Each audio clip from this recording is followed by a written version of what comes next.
everybody, welcome to Two Fools on Stools. I'm 175 pounds of twisted steel and sex appeal. I hail from parts unknown, but I always know the right answer. I'm fighting out of the blue corner because why? God loves the infantry. I'm fool number 1, Danny Farrar, and this is... Fool number 2, Zach Davis, fighting out of the red corner. 185 pounds of lean, mean sex machine coming at you. Talking about MMA, I'm excited because I just got finally fixed my nose. It was crooked, couldn't breathe. I've been out of action for about 2 weeks, and now it's just barely hanging on there, but it's good enough for YouTube. It's been like, but here's my question. Did you start snoring once it was fixed and that the nasal passages worked? Well, I was always breathing through the mouth, which, wasn't so great. Courtney wasn't loving it, but now I can breathe through my nose.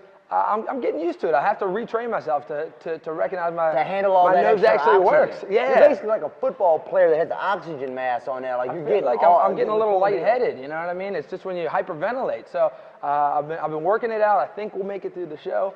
See the results pass for out. yourself. I know mouth to mouth, and it will change the dynamic of our relationship. I promise you. Go 100%. check out Dr. Bianchi. He hooked me up, it was pretty terrible. I was on my ass for about 4 days straight. So good deal. Pretty rough. Hey, listen, I know a lot of y'all like red corner, blue corner, black shirt, white. What's going on? Listen, we're going to have brand new shirts. They're going to be coming in soon. We're coming up on like the 8th, 9th day. So next time we hit this bad boy, we'll be much easier to tell apart. We'll have our corners clearly identified, but just so you can keep track of it, I'm right, he's wrong, and that's the way that the show plays out. It's going to do good.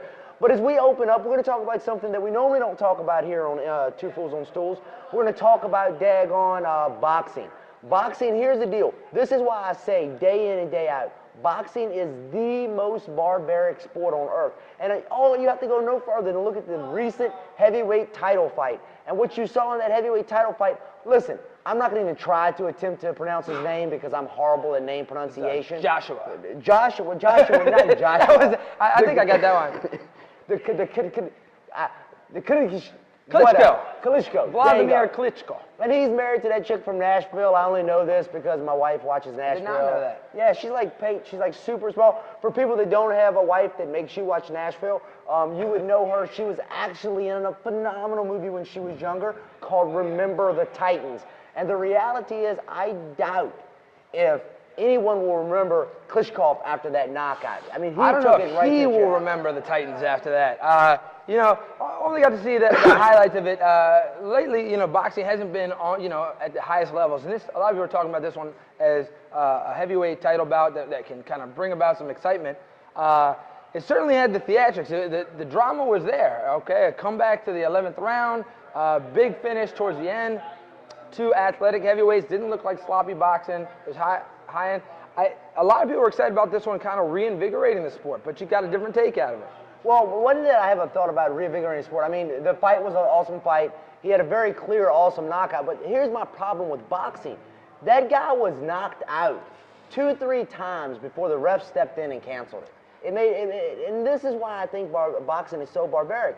I mean, really with boxing, it's not like MMA. You don't have the ability to leg kick. You don't have the ability to go for submissions. Really, there's two things that's going to happen. You're going to get punched to the body and punched to the head. And the reality is, you're going to get punched to the head a lot. And especially at heavyweights. These are the punch counts. It's like 200, 300, They're not little boys. And when you're knocked out, like when a guy stands up and he's like, what is rubbing the hands against the chest? That dude is concussed. And, I just wonder how many people, you look at what happened to Muhammad Ali, but how many people wind up in these states? We're pissed at NFL, right? NFL's like, and they're wearing helmets. They are. Well, I mean, so I guess we've been conditioned. A lot of people think MMA is so barbaric because you can get kicked in the face, you get kneed in the face. Oh my God, you can do all these things. But when somebody's body's not working, the other guy's on there putting the finish away. Now, if you have the wherewithal in that moment with no rest or anything to be back in the fight, then you're kind of still there. Yeah. But boxing, give him this 8 count, letting him stand up, because you watch Klitschko. Well, it's not even just 3 times in a fight; it's 3 times in a round. Yes, and to stand somebody up, and you can see. I mean, if 2 seconds ago I was holding the ropes to be able to stand up, you're not good in. And then you put me in front of the number 1 or the number 2 or the world champion boxer.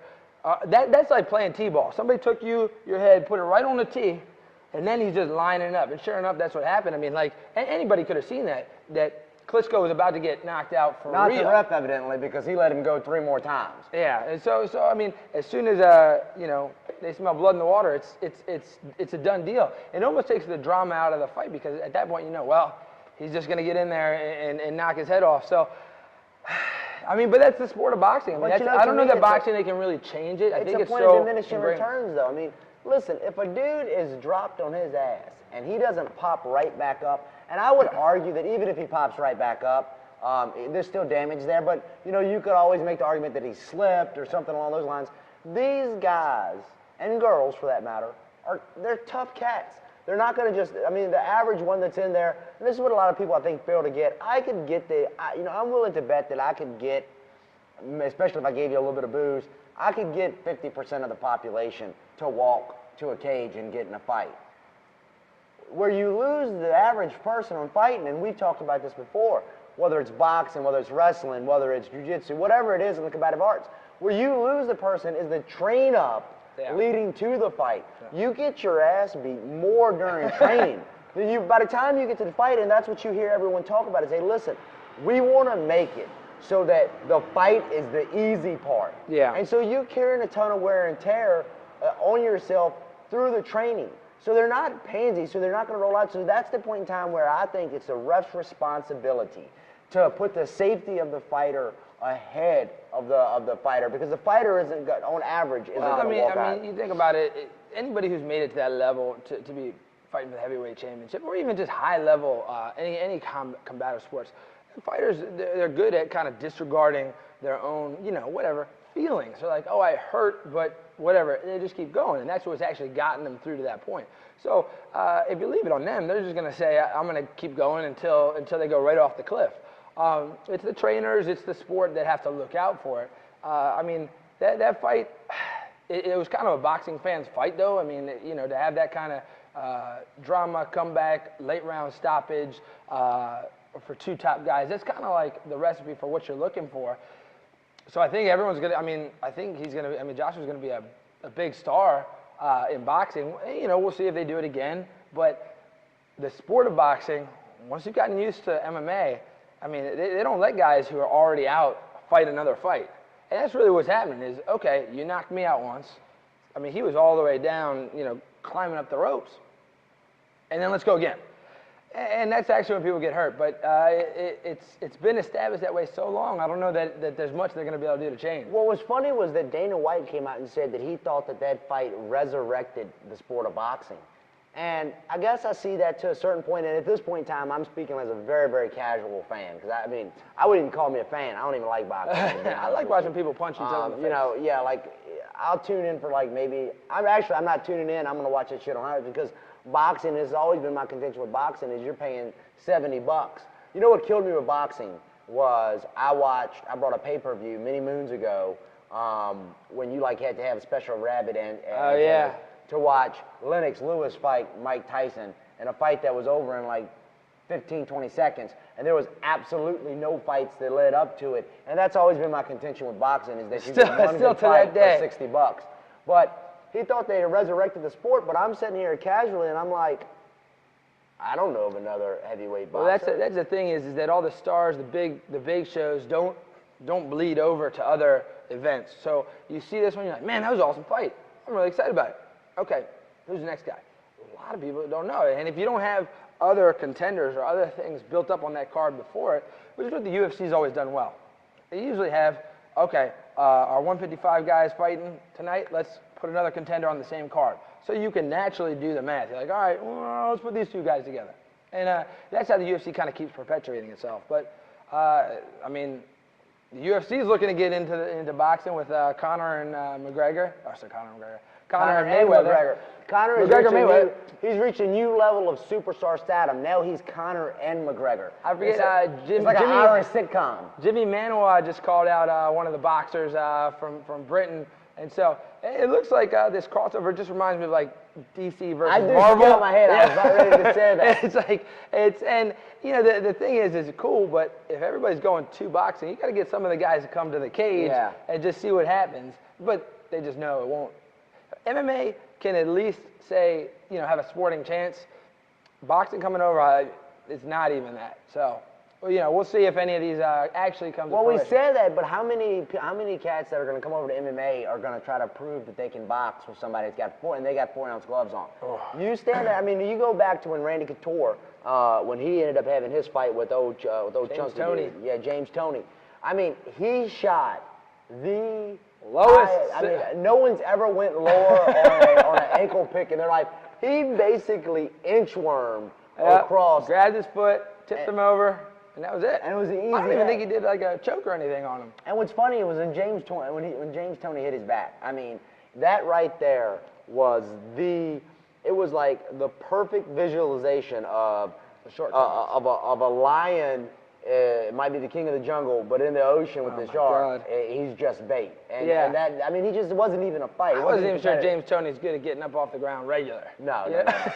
There was another one, just to give boxing some credit, ruthless Ray Mercer versus Tim Sylvia. A lot of people didn't see it. Was not. Well, that's a perfect example of what happens when a guy with subpar striking tries to strike with a boxer. Yeah. So Tim Sylvia said, hey, I'm gonna actually box. I think they were gonna do a boxing match, but the commission wouldn't sanction it because Tim Sylvia was 0-0, and Ray Mercer was, high-level heavyweight. And so, all right, you got to do it in a cage. So they still boxed, and Tim Sylvia was knocked out within about the first punch. And this is what I don't think you're going to see. I don't see the, the problem is that everybody tries to follow the trendsetter.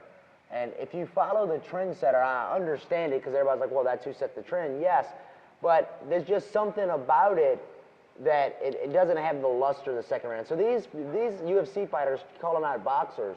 I'm like, why? Somebody's already leading that charge. They've already done that. Yeah, you should have thought of it on your own. And the reality is that no one cares about you.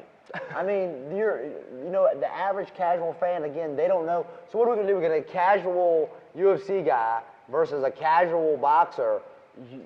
You need some star somewhere in there. Yeah, you need somewhere in there. No one's going to come in. That's like basically tough man fights in West Virginia. I like seeing them try to mix it up. The guys got to get creative because we always talk about, these guys who, need to build their brand. And, if you got to try to copy the best McGregor, I can't fault them too much for it, but it's just unoriginal at this point. So, these guys are trying to work their way into that conversation. Jimmy Manuwa needs to do something because he's supposed to be the #1 light heavyweight contender, and nobody's really paying attention to him. And as we get ready to close out this segment, we will touch on this for a second. Is Correa said that she's confident that she can knock out an overrated Holly Holm. And I just hope that somewhere, this gets picked up and you come to YouTube, Correa, and you watch this on YouTube down in Brazil. But just so you know, you got knocked out by Ronda Rousey. And we saw. Wait, but that was a fully confident Ronda Rousey. That was a different person out there. Yeah, Ronda Rousey was confident as hell in Australia when she got head kicked into tomorrow, too, as well, right? Listen, Beth, check it out. You sharded yourself in that fight. I don't know if you remember that. Your white pants were brown. They were brown. You literally got the stuffing knocked out of you. Like, you were the poster child for said stuffing being knocked out. Literally, people, when they do that, like, I check for a pulse because when you die, you defecate yourself because there's no more biocontrol movements. You got the most knocked out in the history of knocked outedness. Like, most people still remain contained of their derriere. And you're going to go in there and think you're going to box with Holly Holm? And Ronda's got power. I mean, for what she's been lacking in head movement and setups, if she lines it up, she's a strong girl. And Betchkoya does. I mean, I'm glad she's calling out Holm. I mean, she's trying to I am too, look for another angle. But and Holm actually needs a rebound. I mean, she's lost 3 in a row. I don't want her to be done. I think she's a solid character for the women's division. She's got a lot going on. But she is down 3 in a row. She's still a big enough star. They can move some pay-per-views with her. I think that's going to be a great fight for them too. Betchkoya, I don't know what they got planned for. I don't think they have much. So using her to build back up Holm, I think that's perfect. Well, I know that you're going to get the shit knocked out of you. I hope they get picked up. I'm in my gym, so I can't cuss loudly. But that's the reality. The stuffing is going out of you again. So, hey, listen, we're going to take a quick break. We're going to get a commercial that we made put in here because it's funny, and we made it, and we're proud of it. We worked really hard at it. We did. It took us 3 takes, but we did it, and everyone likes it. So we're going to take a break, have a shout-out from a sponsor, Buffalo Wild Wings, and we'll be back for round 2. You got a case of the Mondays? Well, let's turn that into a case of the Fun Days. Head over to your local Buffalo Wild Wings because beer, wings, sports, you have to be here.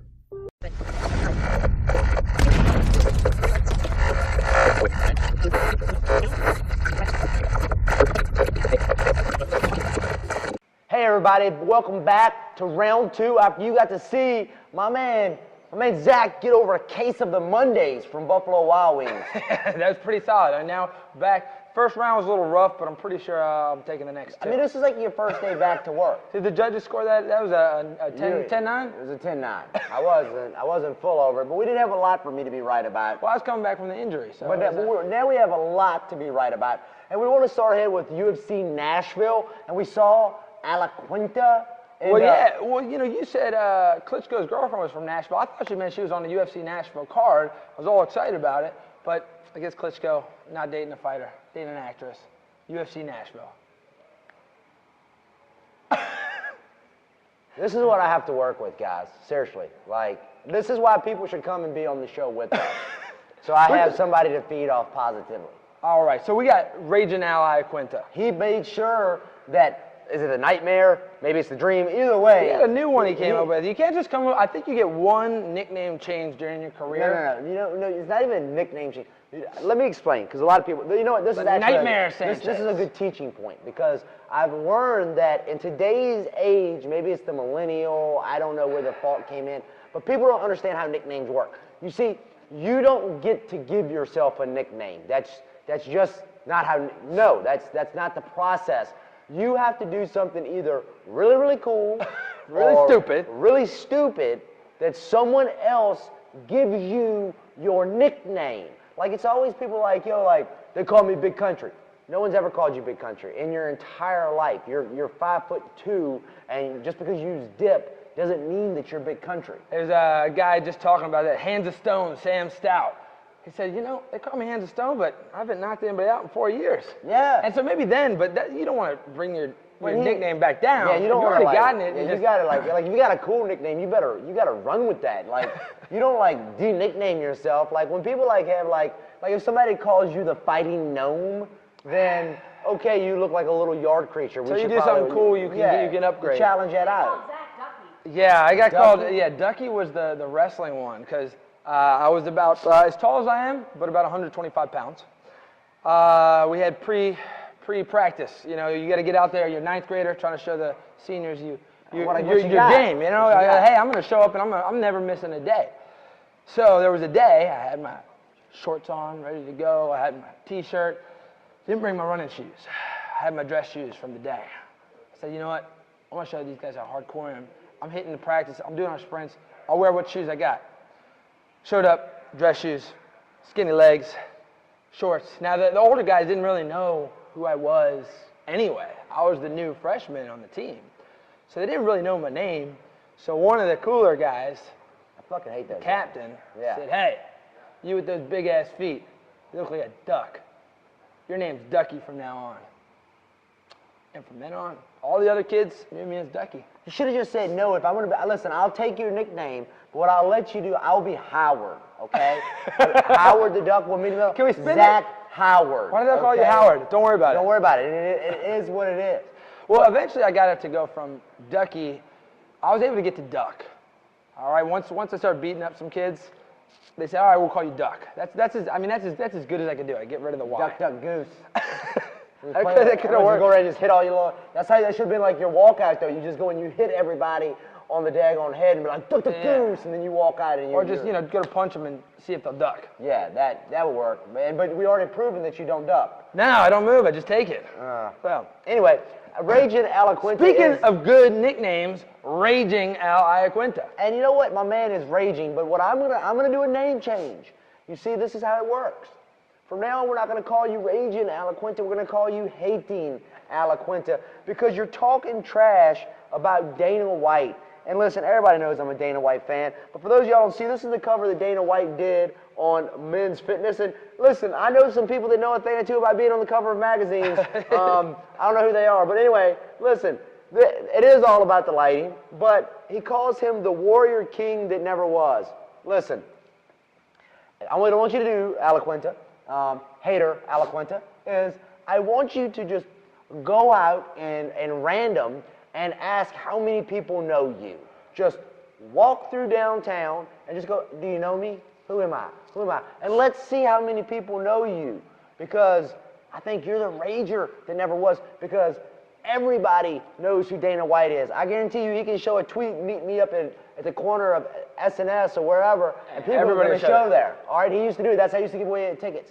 I still will never understand people that get mad at people that are successful. Alaquenta, listen, go sell some more houses. You tried to do a little plug for yourself out there. The real estate market is booming. I thought that was a good move. A horrible move. He didn't give a website. He didn't tell you how to find him. He didn't do anything. It was the worst promo of all time. So the one thing I'll say, I understand where he's coming from. I'll take his side in a second. Hold on. But you understand? Okay. Why you keep looking at Dana all angry? The reason is Dana White at the last UFC event, UFC whatever, 208. It was the one I think Jermaine ran to me. The card was falling apart, wasn't good. At the end of it, the media asked him. One thing people like about Dana is he's a straight shooter. They said, what was the best part of the card? He said, it was the plane ride home. Yeah. And Alaquenta wasn't even on that card, but he got fired up. He said, these guys are going out there putting their life on the line, their life and livelihood. People getting injured out here for your company that's making money. And of course you love that private jet ride home when you didn't have to put any blood on the mat. So yeah, if I had that private jet, that would be the best part too. It was disrespectful to everybody on the card. And that's where he took his big contention. He said, the warrior king who never fought. Is because, now, I mean, Dana used to box and stuff like that. But he's saying you're not the one throwing down. That? But so he fought. I mean, he boxed. Okay, so he fought. Okay, yes or okay. No? Well, he's never fought in the UFC, and when he's critical of his guys. That's not the point. Of course he's critical with his guys. Listen, people, this is what people don't grasp, okay? All right? If you own a painting company, right, and your employees go out and they hired you to paint this awesome wall, and they suck. There's lines all in it. It looks like crap. It's bubbled up. What is the owner of the paint company supposed to do? He's supposed to go, oh, that's a great paint job because I didn't paint it today? Like, that's stupid. Well, his guys, they set up the card, okay? So the fact that it falls apart, in the end, it comes back to them. No. Yes. No. Okay, who set up the card? I don't care who sets up the card. Dude, your job, you are in the sport of punching each other in the face. When you go in there and you don't punch each other in the face, that is not on the matchmaker. Yes, it is. In the end, you're the one that put them together. You're the one that has these people still on the card. The president needs to take accountability for the whole card. When you put it back on the fighters, then you can't expect the fighters. Like, hey, we're doing our best out here, and you're just going to throw us all under the bus. It's not throwing it under the bus. Listen, I've seen Dana White personally go in and help the fighters out, give them money when they needed it for people that he was close to and have been company people. It's not, everything does rise and fall with the leader, but if you don't do your job is to go in there. Listen, I have not taken away from the fact that those guys that go in there, they literally, and me and you've talked about this, they literally put their lives on the line. A lot of folks don't shave a couple years off the end of your life just for the company. But no one did this. Go in there. You made the decision as a grown man or woman that I'm going to sign on this dotted line. I want to be a fighter. I want to fight for a living. And the point of Dana White is making when he says this, the people that went out all day long, all right, and they work and they make their money and they bust their ass and they spend $60 on a card to come in there and do it. Or UFC Fox that's out there and they're selling and they're promoting this stuff on the fights that they don't even make money on. They did that, banking on the notion that they're going to have entertaining stuff. So when you sit down there, you know that once you step into that cage octagon, that your job, like it or not, is to beat the hell out of each other. So when you go in there and you're just like, Feeling it out. And you feel, and listen, I'm not saying that I expect people to run in there and with no Can't all fight like Danny with Farrar. with no tactical proficiency, and I understand the feeling out process. But damn, bro, you can't feel out for 3 15-minute rounds and think that the guys are going to look at you when they're in. Listen, we're talking about the Coliseum, baby. We're talking about Roman gladiators. You're lucky they're not trying to feed your ass to a lion like a few decades ago. Now, every fight can't be perfect, but Al's other major contention with the UFC is he knocked out Diego Sanchez, great knockout. He didn't get the bonus for knockout of the night. Now, that's fine. You don't always deserve it, but he went on a rant about the bonus structure and made a great point that they hold this $50,000 bonus over everybody's head so that if you're like Al Iaquinta, you speak out, you say, hey, this is BS, you know what I mean? Why I'm only getting paid this much? Why is this happening? How come we don't have this? How come we don't have it? Anything that starts to lean towards union talk or making things better for the fighters, or how about we stick up for ourselves so we get better? So here's a question. They say, you know what? Al talks too much. We're going to give the $50,000 bonus to somebody else. Cool. Now, Phenomenal. well, and so what he's saying is Why- the bonus structure is to manipulate. There's only 3 bonuses going out for all 13 fights. Okay. So let me manipulate all of them. It's only going to cost us $150,000. Everybody will stay in line. Hey, Al Iaquinta, let me ask you a question. Curiosity out of here. When you don't sell a house, whose fault is it? Is it the industry's fault, Al Iaquinta? Hey, let me ask you a question. We got all these people that can't afford affordable housing, yet every single solitary person in the damn transaction that sells and buys a house makes upwards of $5, $10, $15, $20,000. You know how quickly we can make housing affordable if everybody didn't take damn $5,000 to $10,000 of a cut when they do it? Okay, where's your generosity there, Al? Why don't you just, you know what? I want you to be in a house. I'm going to go ahead, I'm going to shave off. I'm only going to make about a couple $100 bucks. I'm going to sell more houses because I'm so good at it. This is my point about all of this. People will they pick and choose where they decide they want to apply their rules and regulations. Let me tell you something. Everybody complains about UFC was sold for $4 billion. So I'm going to paint you a very easy visual here, okay? We're going to walk into a place to get a damn hot dog, all right? But before we walk in there to get that hot dog, the first guy's going to look at Zach. Zach, how much do you make? Oh, Zach, Zach's doing okay. Zach's like, I make $60,000 a year. Then they look over at friggin' me, and they're like, hey, how much do you make? I'm like, I'm all right. I make, $100,000 a year. Then they look over at Courtney, and, Courtney Kuntz Photography, and they go, hey, how much you making? She's like, $300K. I'm snapping necks and cashing checks. And they're like, okay, cool, not a problem. Zach, your hot dog is $1.59.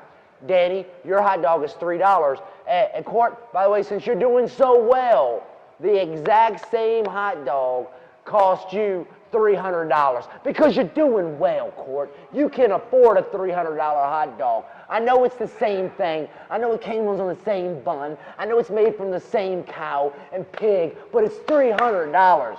What sense does that make? The $4.2 billion, just let them finally see behind the scenes. The curtain was lifted. Hang on.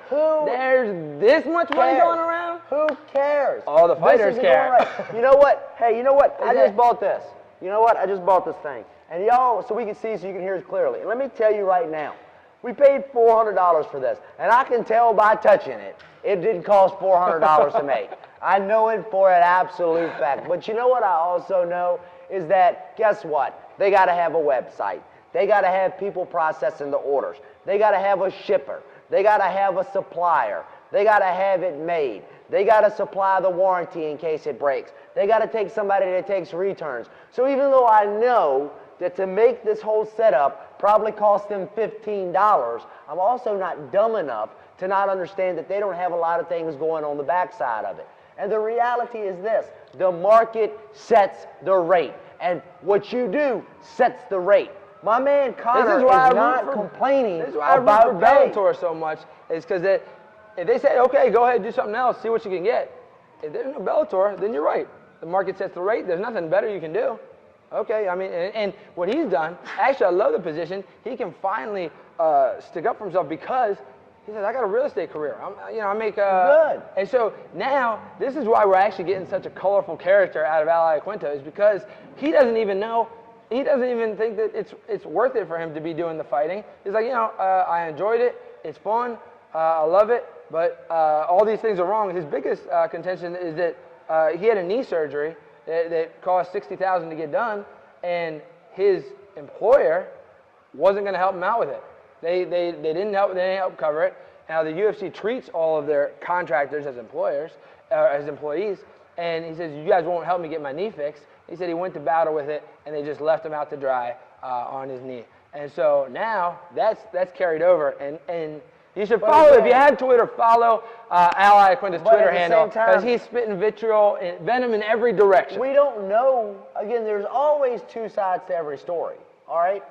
We don't know why the UFC didn't do X, Y, and Z. And listen, if they didn't treat him and they should have treated him, then 100% I'll say the UFC should have treated him.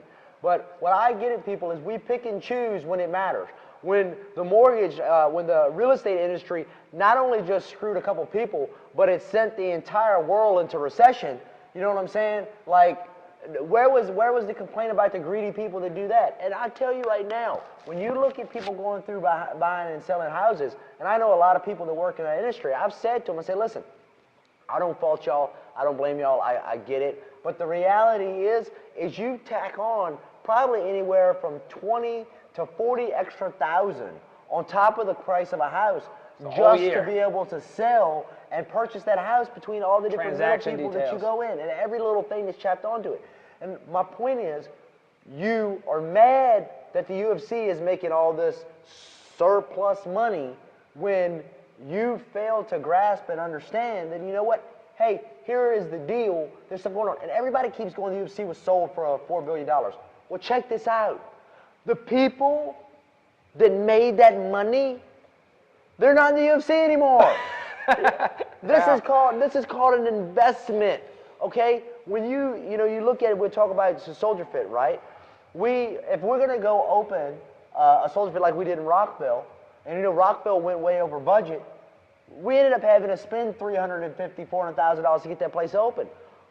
Just because we spent that money doesn't mean that I got $20 to loan you. That's called I actually don't have any money because I just gave it all away. So I guarantee you, while the guys that spent $4 billion to purchase the UFC, while they are not missing out on dinner tonight, I rest assured on that, they made an investment. And the reality is, one of the things they keep talking about is, did they spend too much on the UFC? Are they going to be able to recoup that money in the investment? And this is the thing that's always drove me so crazy about this. On one breath, we got everybody going, can they make the money back they invested? And then on the flip side, you got some of these fighters that complain and are angry, and they're like, yeah, but UFC was just bought for $4 billion. Well, I mean, once you know how much money, to me, I just take it to the lawnmower, okay? If someone says, hey, I got this contract for mowing lawns, $20, you mow the lawn.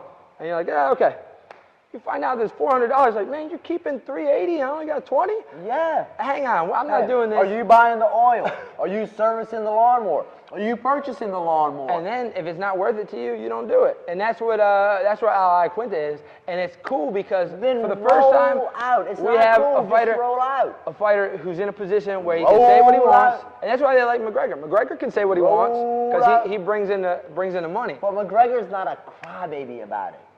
I mean, it depends, define crying. When he says he needs, $100 million for this fight, is that crying or just saying what he needs? He brings $100 million to it. It's a completely different animal. Nobody really knows Al Iaquinta. Nobody really cares about Al Iaquinta. He's got a 5-fight win streak. He's got 4 knockouts. I mean, the 155 needs contenders. I mean, if you look past Tony Ferguson and Khabib, we just had the other fight at 155 that same night, Cub Swanson. 145, but still. It's 45. It doesn't matter. He'll bump up. It's fine. It's not that big of a deal.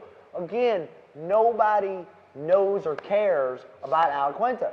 They don't. Yeah, they do now. Now that they don't. You know what? People are relating to him because the world's full of crybabies. That's why people relate to him. Somebody wants someone who's sticking to the man, and that's what he's doing. Yeah. Is he saying Dana White, like literally calling out? Always sticking to the man. It makes if anybody watched WWE or WWF back in the day, it's the whole Vince McMahon, Stone Cold Steve Austin bit. Stone Cold used to spend every day, come in, Vince McMahon, he'd body slam him, everyone would go crazy, and then Vince McMahon would fire him, and it'd go back and forth like that. And it was that type of drama that everybody loved. It was that's why Stone Cold became who Stone Cold is. And this is actually what Al Iaquinta is. And in a time when we're always talking, hey, you're going to find out you can't be McGregor. You can't be this person. Raging Al Iaquinta has set himself apart. And maybe he's going too far, and the UFC's like, man, we can't work with this. And he goes to Bellator. But he'll be a big star wherever he goes now.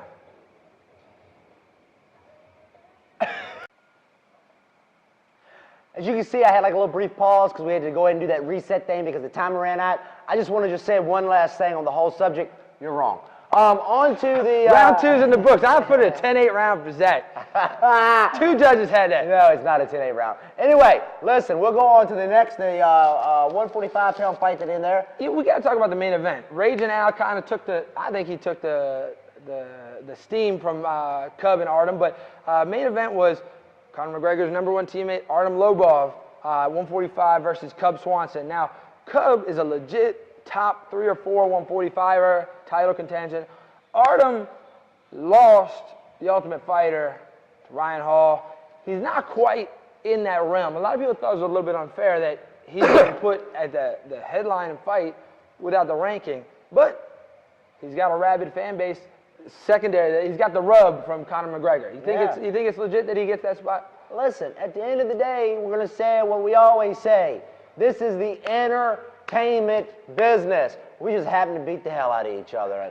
And if you can put asses in seats, then guess what? You're going to get picked up, you're going to get brought in. And the reality is sometimes, they will tell you, we rise to the level of our competition. And I think Twitter exploded. Everybody was so excited and had so much props for him going in there against an absolute buzzsaw in Cub Swanson. Cub Swanson's a beast, and he put on a technical clinic, and it really was impressive, to see him. I'm actually really excited for Cub. I've always been a Cub fan. I feel bad, many years ago, he went in there against Jose Aldo. Jose Aldo was at his very best form, knocked out Cub Swanson pretty early.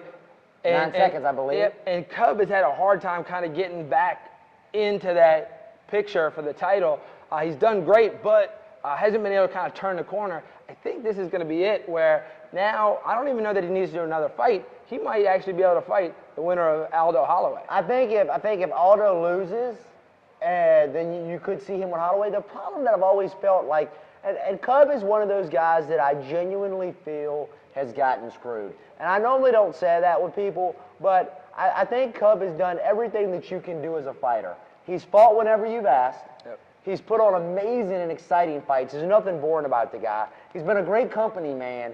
He has a good following. He might not be Conor level mystique, but what's crazy is that in a sport where everyone knows, and we talk about this day in and day out, is how many different ways there are for you to lose an MMA fight. I mean, it's like ways upon ways. There's ways for you to lose an MMA fight that we don't even know about yet because they're constantly creating new techniques. Chris Weidman just came up with a new one. He had his hands down, knee in the face. They didn't know whether to stop it or not. Yeah. There's always a new one every week. And so for that to happen, to see us not get Cub another title fight, all because he lost to a flying knee from one of the best of all time. So it was good to see him come out with the win. I support Artem Lobov getting a big shot like this. I mean, if the fans are there, isn't that the point though? That's the point. I mean, you can argue, some of the higher ranked guys maybe deserve that spot, but if it's what the fans want to see. No one complained about Matt Serra getting GSP.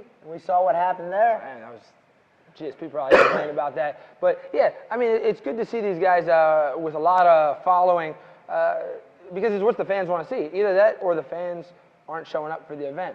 So these other guys who are higher ranked, maybe not on the main event, you should be thankful that someone like that is bringing all the viewers from Ireland, from Europe, so that they all got to see Raging Al Iaquinta.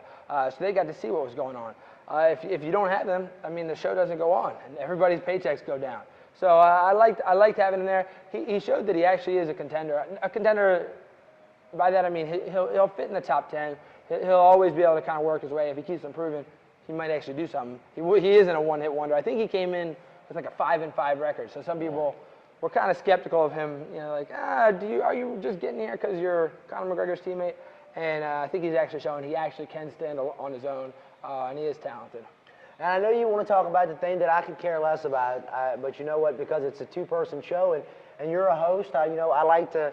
I think it's only fair that we talk about some things that you're interested in. And Even though I'm zero interested in this, that we'll go into it. Let's just go ahead and talk about Bellator. It's the it's the pink elephant in the room, man. No one really likes this channel at all, but you like it, so. So the reason Bellator is so important is because, as you said, the market determines the value.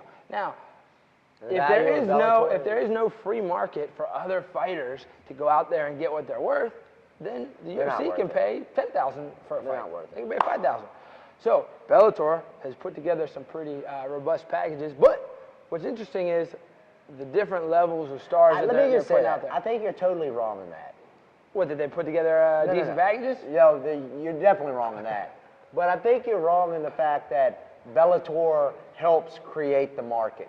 When you look at it, Conor McGregor is not looking at the UFC and going, I could go to Bellator and make a lot more money. Conor McGregor is going and looking at... It's the mid-tier market that they're saying. They're never going to... Bellator is never going to be able to afford McGregor or Rousey. But that's not the point. Having Bellator... The UFC is not sitting here going, okay, we'll go to Bellator. You know, they're not looking at... Al Iaquinta is a perfect example. I mean, he made a little over $50,000 for the fight. If he goes to Bellator and they say, hey, we'll give you 100, then he'll walk. But the UFC doesn't care if he walks. That's my point. The UFC does not give a damn if Al Iaquinta walks. It's just like they never cared about King Mo. Like, how much trash talk did King Mo do about the UFC? UFC's like, bro, you're in there, you're win one, lose one. Win one, lose. No one cares. They don't care about Al Iaquinta. If you bring value to that organization and that organization feels that they can't work without you, then you do what Conor McGregor does. You go, listen, we didn't come here to take part, we came here to take over. I bought an entire, when he looks at it, he goes, you know what? We were in friggin' MGM Grand, and how many Irish tickets were bought? How many people flew from Ireland? I got to catch Al Iaquinta. How many people are going to fly? How many people are going to drive from Georgia to watch Al Iaquinta? I mean, it just is not even happening. You got Conor, you got folks getting on damn airplanes and flying, making a weekend trip out of having a fight. So that's how you're able to go in and negotiate. But I do think Al Iaquinta has kind of built up his Q rating. I think that he'll be a bigger star every fight from now on, and I think Bellator would love to have him. I mean, he's a knockout artist. He's one of the top. He's top 7 or something. They would love to build up their stable. Yeah. What I'm looking at though is Bellator. They've done it kind of an interesting way of building it up. They've got the stars that kind of just bring eyes to the table. Okay, Fedor, greatest heavyweight of all time, on the back burner of his career. People just want to see it. Vanderlei versus Chael. Former stars. A lot of people were interested in their feud at one point. Okay, so those are kind of the washed up but big names. But then they have some very solid, they're two of their champions, Chandler and Lima, going after that. And then they're bringing Aaron Pico, who's like a blue chip prospect. So they got these Ed Roos, these national champion wrestlers that they've had on the roster, and they haven't really brought up. So they're bringing in the rookies, all right? They're bringing in the old ones for the entertainment. They're highlighting their champions. It's a good approach for Bellator to finally break into the pay-per-view market. What I would argue to anyone out there is that, you know, you could see that same level of fights that Stella, Kazilla, Shogun. I mean, you have, to me, Bellator is regional talent. And I think sometimes... For the pay-per-view, it won't be regional talent. If you got Chael Sonnen and you got Fedor... That is regional talent. Lima and Chandler are not. They're top 10 in the world. No, I like Chandler. I think Chandler's awesome. Chandler did great. If you haven't seen it, The Hurt Business, that was an excellent doc. I really enjoyed it. But, again, the reality is what I think Bellator does is I think the inverse of what you think. I think, yes. I think they take... So imagine this, right? So imagine you were a football player and you could go play in the NFL. You had that level of talent, right? But maybe maybe you were a little bit of a troublemaker, right? And you end up going into XFL. You go to the European League and you're locked into a long-term contract with them. Now all of a sudden, well, it's on you on what contract you go for. Oh, now it's on you for what contract you go for. It's always on you, whatever contract you sign. Now it's on you for what contract. Whatever contract you sign. Now it's on you. From now on, I don't want to hear Zach say a damn word about what anyone makes, what anyone earns. I don't want to hear it because it's from now. Every time you say, it's on you what you sign for. It's on you for what you fight for. So you mean Alaquinta? It's on you. It's on you, Alaquinta, for signing to fight for $50,000 and being luck of the draw. It's on you. So you should shut up. No. In his decision for his next fight, whether he's even going to do it, you don't think he has any right to complain about how he was treated about his knee surgery, about how because the bosses don't like him, that him having one of the best knockouts of the year doesn't opt for a performance bonus? You know what I do in that those now situations? He just has to kiss up and kiss up? He does. He doesn't have to kiss up. That's what and that's what he's been. He doesn't have to kiss up. If they're not doing what you wish they would do, which is knock people out in the first round. And you, I said if they are not doing what you wish they would do, then you know what? Then it's very simple. Not gonna fight for you anymore. Have a good day. Well, be done. He's on the contract right now, so not gonna fight for you anymore. I'm done. I think he wants a release from his contract, but we'll see if the UFC does it. But it's on. Say it with me again. It's on you what you signed for. The biggest thing I hate on earth is the renegotiated contract. Well, your favorite in the world, Conor McGregor, renegotiates all the time. He renegotiated after putting together a win streak. He wins. He says that was, and Nate Diaz did it too. He said that contract was for the last one. I'm not fighting unless we renegotiate this. And the reality is I hate that too. I absolutely hate it. Because if you went out and you did the opposite. But new stuff has happened. No, the UFC did so they cut fighters. Okay, so let me ask you this. The fighter is supposed to be able to renegotiate the contract. How come UFC is wrong if they renegotiate the contract? They do. They cut people. Okay, but why are they wrong? Everybody's always like they're wrong if they do it. If you go out... It's better to cut people than to hold them. So, hey, listen. You signed the agreement. You signed it. But if the UFC cuts you or something along those lines, everybody's like they're abysmal. And that might happen with Iaquinta because he's complaining so much. He's getting in everybody's faces about. Well, what's about funny is that will cause the opposite. That'll cause the opposite. Maybe he gets cut, but maybe that's what he wants. He won't get cut. Because Bellator would love to have him. Because the UFC is like, listen, hey, jackass, you signed a contract. We won't. I don't care how many houses you sell, Alla. You're not going to be able to out-lawyer us. So keep running your mouth, and you're not going to be able to get out of your contract. You signed it. It was, as Zach said, Zach wants you to know, Alaquinta, that it's on you. I mean, if you sign it, but you can still have gripes with how it's going. I signed that one, I'll fulfill it, and he's going to do it. You can be a crybaby complainer, or you can just shut up and do your job. There you go. All right, so hang on, we got something else to talk about. Do we? The Ultimate Fighter. Ultimate Fighter. Cody No Love Garbrandt and TJ Dillashaw. Hey, does this rivalry get you excited? What's funny is they actually took a little pause in their rivalry. He tweeted that evidently Cody does have love because Cody got engaged. And basically what you saw in that deal is TJ actually tweeted out to him and said, hey, congrats on getting engaged. All jokes aside, all things aside, marrying my wife was like the best thing I ever did. Personally, I think he probably forgot to take the trash out and needed to get like a win with the wife. So he's like, I'm going to tweet about love and I can still remain tough. So they're changing him to Cody Some Love. Yeah, Some Love. But there's so much drama surrounding this fight. There's rumor of a floating video out there that saw Cody knock out Dillashaw, which... I mean, they were training for that years. Happens. I mean, to me, that video doesn't change anything in my eyes. I mean, if you look at, you take the trilogy with Rampage and Wanderlei. Wanderlei beat Rampage twice. Vicious knockout, still one of the worst knockouts ever is when he knocked him out and he fell through the ropes and looked like somebody turned a faucet on. He started bleeding. Yeah, that was gross. And then when you look at it, came back around at their third and final fight when Rampage just super slept. I mean, he stretched him all the way out. I think he knocked him out twice in that one punch. It was, that was a thing. So I don't think that, to me, that doesn't have as much play on it as much as I think a lot of people have on it. I just can't get behind Dillashaw. I really do. I think it's what Conor said about him. I think he's a snake in the grass. I buy that 100%. He didn't, there's ways to do things, and I can tell by the way that, Uriah Faber, I don't know the guy personally. I am a fan. I do follow him. But I just can't help but feel that as much as Uriah does to set fighters up and get them to move on, I just can't help but feel that if TJ would have came to him and had a sit-down conversation and explained that he would have been that mad. And the reality is that about this. Uriah never saw him leaving coming.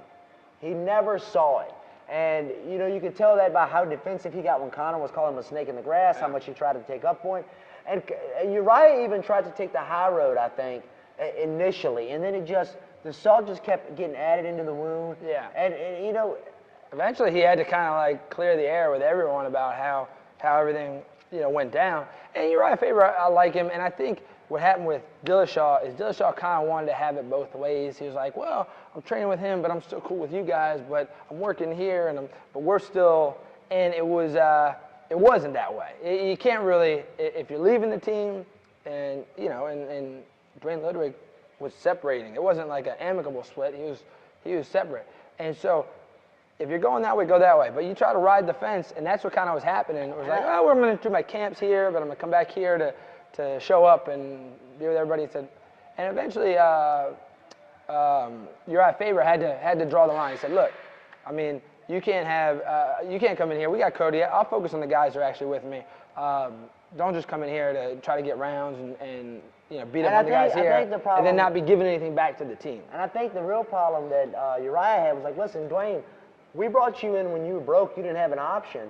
Built you up, got you a name going, and then you roll out in a way that it doesn't reciprocate it. And, those are the things that I think people, you go through in life. I know I went through them personally. I'm sure you have too, where you put a lot into somebody. And listen, you're not asking for anyone to kiss your ass or anything along those lines. You're asking just for a common respect to be set back out, because there is a way to properly transition out. Yeah, and so, I mean, Dillashaw kind of did it not the right way. Yeah. So there's a nice blueprint for anybody that doesn't want to do. And now, Dillashaw kind of, as awesome as he is, and I love watching him fight, it's kind of just a dark cloud over him, because you're like, man, I can't cheer for a guy who's, banning the people. He's like Anakin Skywalker. Yes, he very much is.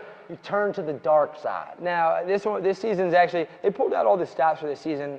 A lot of people think the Ultimate Fighter should probably retire pretty soon, but it's hard to fulfill the UFC's obligations with Fox without having it. So they did the redemption season, brought a bunch of the old guys back. Have you seen the list of who's back on this one? Honestly,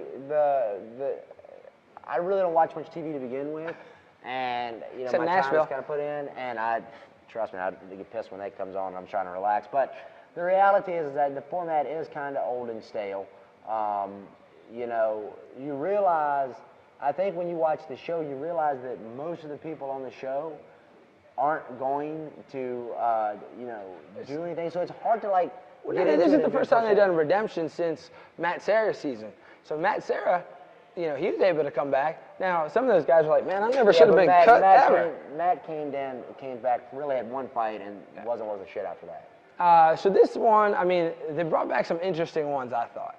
If anyone remembers JT Money, Jesse Taylor, he's the one, he was supposed to fight Amir Sadala in the finale. He kicked out the limousine, right? He partied up. He did all the party at once. They kind of had him in the house. And so, yeah, he went and kicked out the window of the limousine, was yelling at security in the UFC fighter. It was the same hotel that the casino, that the UFC owns, or the owners own. So they just like, no way, we are getting rid of this guy. I thought this was just like a slap on the wrist, all right? You're out for a fight or two, come back, we'll let you back out. I mean, I don't know how long it's been since UFC 7. That must be like 8-10 years. Finally, he's worked full circle, got back. So, I'm kind of rooting for him because I feel bad for what he had. Big Daddy, Joe Stevenson, UFC. I mean, it's Ultimate Fighter 2. I think 2. Finally came back. But it's kind of interesting because he's like the old man on the show. And then 2 guys from my season, Justin Edwards, Fast Eddie, and Ramsey Nijem are back out there. So those are the 4 I think that are the most interesting. Well, the most amazing thing is that much like Joe Daddy Stevenson, our time has pretty much ran out. We appreciate y'all tuning in. Make sure you hit like, make sure you subscribe, make sure you share this out, make sure you let everybody know about Two Fools on the Stools so that Zach and I can actually get back into our redemption season and go watch UFC fights and get paid to do it. Again, we appreciate y'all tuning in. Hope you have a great day.